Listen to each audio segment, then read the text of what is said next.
বন্ধুরা, নাক দিয়ে রক্ত বেরোচ্ছে। বন্ধুরা, এই দেখো, তোমরা যারা কানাডাতে আসবে বা যে কোনো ঠান্ডার দেশে যাবে তাদেরকে বলতেছি যে ঠান্ডায় কিন্তু নাক দিয়ে রক্ত বের হয়। ঠান্ডায় তোমার নাক দিয়ে রক্ত বের হয়, এটা খুবই কমন, কোনো ব্যথা লাগবে না, ভয় পাওয়ার কিছু নেই। তোমরা যারা ঠান্ডার দেশে যাবে তাদের কিন্তু এরকম নাক দিয়ে রক্ত বের হবে।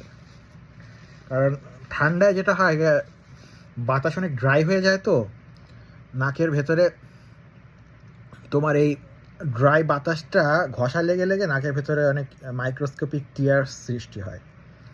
তো এর ফলে লোহার গন্ধ রক্ত দিয়ে,